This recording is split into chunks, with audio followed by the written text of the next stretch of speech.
प्रमुख प्रतिपक्षीय दलका सभापतिज्यू तथा सम्पूर्ण विशिष्ट अतिथिहरू, पार्टीका पदाधिकारीहरू, मन्त्रीगणहरू, सांसदज्यूहरू तथा उपस्थित सम्पूर्ण देशप्रेमी, राष्ट्रिय स्वतन्त्र पार्टी प्रेमी सबैलाई हार्दिक शुभकामना दिन चाहन्छु।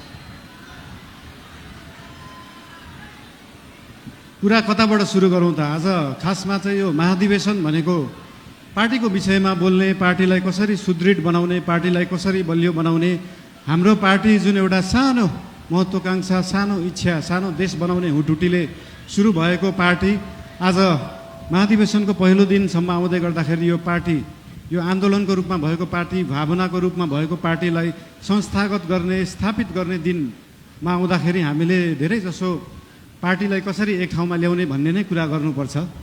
आज विभिन्न विशिष्ट अतिथिहरूले विभिन्न सल्लाह दिनुभएको छ, शुभकामना दिनुभएको छ, सुझावहरू पनि दिनुभएको छ, चिन्ता पनि लिनुभएको छ। सरकार भनेको त गाडी जस्तो हो, गाडीमा एक्सिलेटर मात्र होइन, ब्रेक हुन्छ, ब्रेक पनि लाउनुपर्छ भनेर चिन्ता पनि मान्नुभएको छ।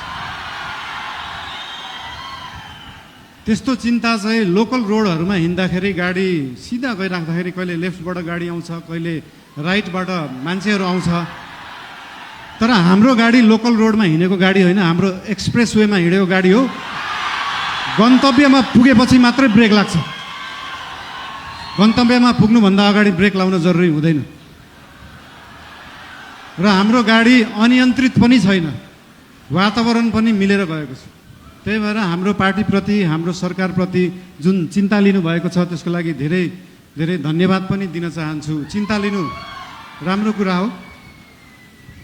जनता र जनताको भोट भनेको हावा जस्तो हुन्छ, कहिले हावा यताबाट चल्छ, कहिले उताबाट चल्छ भनेर चिन्ता लिनुभएको छ। हामीले कुनै हावा चलाएका छैनौँ, हामीले बाढी ल्याएर खोला फर्काएको र खोला एकचोटि सिधा बाटो, आफ्नो सही बाटोमा फर्किएपछि निरन्तर त्यही बाटो बगिरहन्छ। यो हावा जस्तो कहिले लेफ्ट राइट, उत्तर दक्षिण, पूर्व पश्चिम बग्दैन।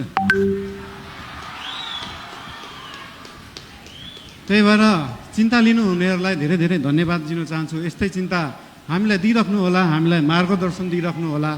मेरो एकजना अनन्य मित्र, उहाँ अहिले हुनुहुन्न, उहाँले सधैँ भन्नुहुन्थ्यो मलाई, मैले म्युजिक गर्दाखेरि, बालेन स्पटलाइटमा आउन सहज हुन्छ तर त्यो स्पटलाइटलाई मेन्टेन गर्न गाह्रो हुन्छ सधैँ। त्यस्तै चिन्ता आज यहाँ हाम्रा आदरणीय नेतागणले पनि लिनुभएको छ। त्यो स्पटलाइटमा राष्ट्रिय स्वतन्त्र पार्टी आएको छ, 2/3 आएको छ, यो मेन्टेन गर्न गाह्रो हुन्छ। तर यहाँहरू सबैलाई म के भन्न चाहन्छु भने हामीले स्पटलाइटमा हामीले ल्याएको होइन, जनतालाई ल्याएको हो। र जनता सधैँ स्पटलाइटमा थियो, स्पटलाइटमा छ, स्पटलाइटमै रहन्छ। हामीले दिएको प्रकाश नेतालाई दिएको प्रकाश होइन। हाम्रो सूर्य नेताप्रति मात्रै चम्किँदैन, हाम्रो सूर्यले जनतालाई प्रकाशित गर्छ। त्यही भएर यो जनता सधैँ अगाडि नै रहन्छ। र आज पार्टीप्रति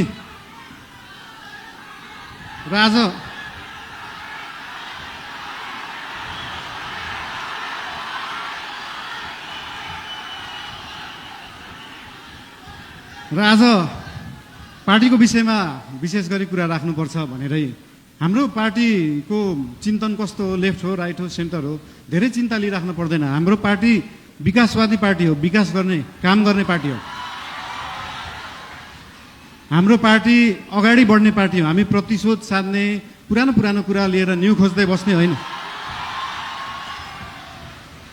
न्यू खोज्नु परे अगाडि बढ्दै गर्दा न्यू खोजिन्छ। कस्तो केसमा मात्रै भन्दाखेरि विगतका दिनहरूमा कुनै फटाइ भएका छन्, सरकारी सम्पत्तिको दोहन भएको छ, सरकारी रकमको दोहन भएको छ भने त्यहाँनिर न्यू खोज्न जरुरी हुन्छ। त्यहाँ न्यू खोज्छौँ हामी। र त्यो न्यू खोज्दै गर्दाखेरि अख्तियारलाई 5 घन्टा सोधपुछ गर्नुपर्छ, सरसल्लाह लिनुपर्छ भने हामी 5 घन्टा मात्रै होइन, 5 वर्ष गर्छ। 5 वर्ष अख्तियारलाई राखेर सरसल्लाह गरिन्छ। त्यसमा चिन्ता लिइराख्नु पर्दैन। हामीले नियम कानुन मिच्दैनौँ, नियममा बसेरै काम गर्छौँ, नियमभन्दा बाहिर जाँदैनौँ। हाउभाउ हेर्दाखेरि यस्तो सोसल मिडियाहरू हाउभाउ हेर्दाखेरि अलिकति अनियन्त्रित देखिएला, त्यो देखिएको मात्रै हो। सबै चिज नियन्त्रणमा छ, कुनै चिज आउट अफ कन्ट्रोल गएको छैन। चिन्ता कुनै विषयमा लिनु पर्दैन। सीमाको विषयमा पनि चिन्ता लिनुभएको थियो। हामीले सीमाको विषयमा बोल्दाखेरि पक्कै पनि जुनसुकै देशसँग सीमाको विषय कुरा गर्दाखेरि उहाँहरूले पनि आफ्नो आपत्ति जनाउनुहुन्छ। आपत्ति जनाउनु भयो, मलाई अचम्म लाग्यो। ल ठिक छ, तपाईँहरूसँग प्रमाण छ भने ल्याउनुहोस्। हामीसँग त प्रमाण छ, हामीसँग कालापानी लिपुलेखको प्रमाण छ। र त्यो प्रमाण लिनलाई हामीले पहिला ब्रिटिसले राज गर्दाखेरि त्यो प्रमाण ल्याउनुपर्छ भने ल्याउँछौँ भनेका हो। हामीले ब्रिटिसलाई मध्यस्थकर्ता राख्न खोजेका होइनौँ। हामी हाम्रो छिमेकीहरूसँग आफै कुरा गरेर मिलाउँछौँ। हामीसँग प्रमाण छ र हामी ल्याउँछौँ, त्यो कुरा गरिएको हो। यसमा आशंका मान्नु पर्दैन। मेरो राष्ट्रियताप्रति कुनै आशंका मान्नु पर्दैन, कसैले पनि मान्नु पर्दैन। र विशेष गरी पार्टीको कुरा गर्दाखेरि पार्टीको महाधिवेशन चल्दैछ आज, भोलि पर्सि, भोलि चुनाव होला। र पार्टीको महाधिवेशनमा पहिलेदेखि एउटा हाम्रो संस्कार चाहिँ कता कता बिग्रिएको थियो।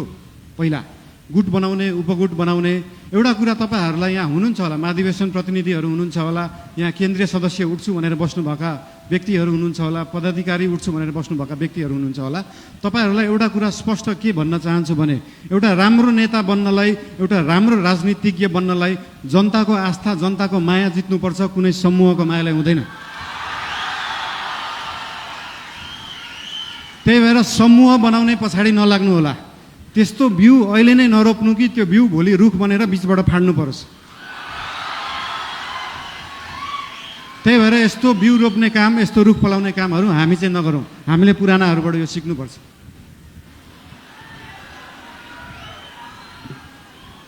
र एउटा कुरा के भन्न चाहन्छु भने हामी नयाँ पार्टी हो, नयाँ सोचले गर्दा हामीले हरेक चुनावमा गएर एउटै एजेन्डा बोकेर जाने, सुशासन ल्याउँछु भनेको छ।